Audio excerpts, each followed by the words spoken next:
Today we're going to take a look at the first civilizations. By looking at this map, you can see they pop up all over the world, and they're all going to pop up around the same time of 3500 to 1500 BCE. And these are going to be very brief overviews of them, and we'll go into depth in three of them in a little bit more depth later, and that would be the Nile River, Mesopotamia, and the Indus. But starting off here, the first civilization is in Mesopotamia, which we call Sumeria, and it begins around 3500 BCE and is based around the rivers the Tigris and the Euphrates, which are very violent rivers that flood a lot.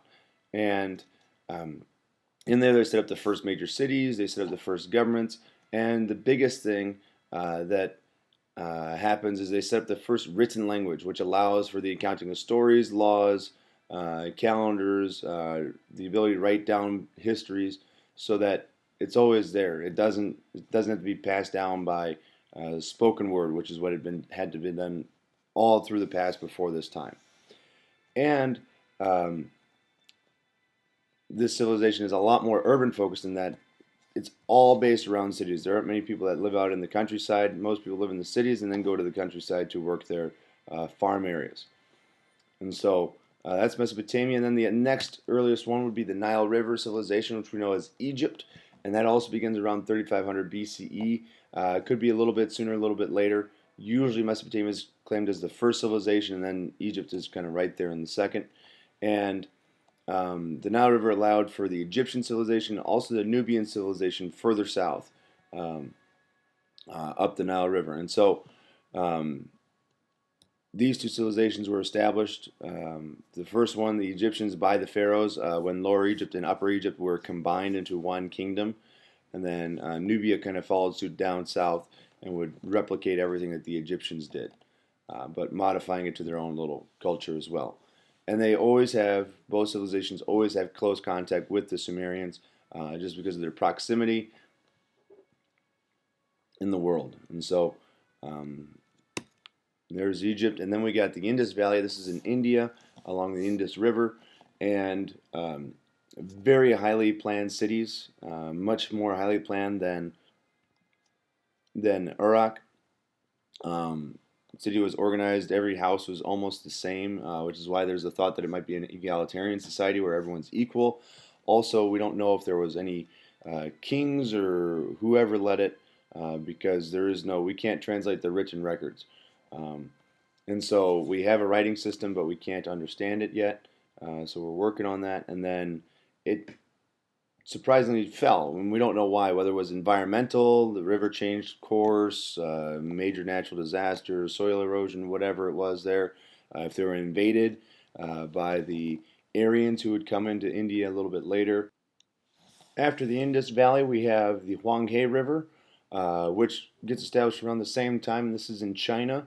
The Huang is also known as the Yellow River, and as you can see by the picture over here of the Yellow River, it actually looks kind of yellow, and that's because of all the silt and everything else running into it. So that's established in about 220 BCE, and it leads to the creation of the Chinese dynasties, the first one being the Jia, which is kind of mythical. We don't know if they actually existed or not, but there's more and more archaeological evidence that shows that they did. And then you have the Shang and the Zhao as the first major dynasties that appeared. And they'll have these terms called the Son of Heaven, which is the emperor, or the name for the emperor, the title for the emperor, and then the Mandate of Heaven, which that gives that emperor power to rule as long as they hold that. And we're going to talk about those a little bit more in depth when we get to the Qin and the Han Dynasty a little bit later, because those are going to be the first big Chinese dynasties we'll look at here. Then we have a lot of smaller civilizations that aren't any less important, but we just don't pay attention to as much, whether it's because there isn't a lot of archaeological evidence, or the civilizations weren't the most lasting. And so we have ones like Norte Chico, which is very different from all the other civilizations in that they're based solely on fishing, and there isn't really any farming going on there. And they don't develop a writing system. Instead, they develop a system of communication called quipus, which are knotted strings that you tell by the knots on what's going on. And you're going to see as we go through this year a trend there that in Peru they don't use writing, instead they use these quipus. Unfortunately, no one knows how to read them anymore, so we don't know what they actually say.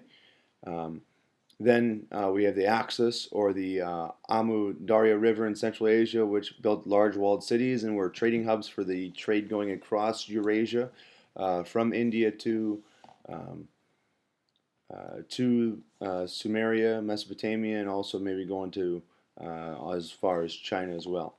And then we have the Olmec civilization, which is in Mexico. They have the first written language for the Americas. They use kind of a hieroglyphics form, which will then be the basis for later Mexican civilizations like the Maya and the Aztecs.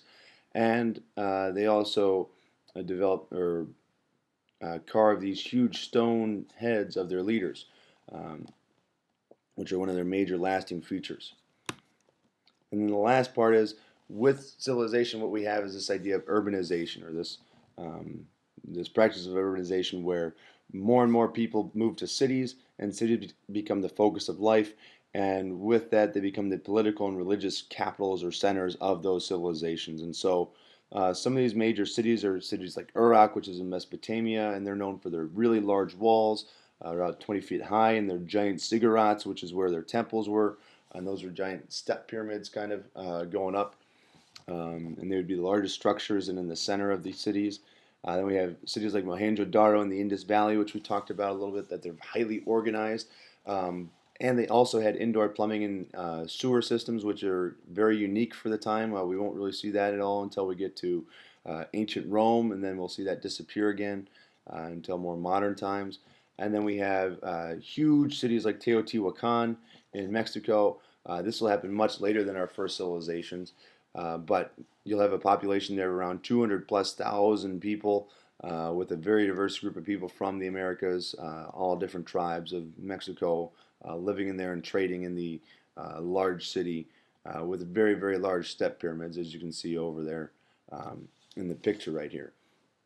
And so that's a little bit on all the major civilizations that started, and we'll look at a couple of these more in depth later in the week with Egypt, the Nile, or with Egypt, Mesopotamia, and the Indus Valley, and we'll also look at what happened to the culture of these civilizations as they developed.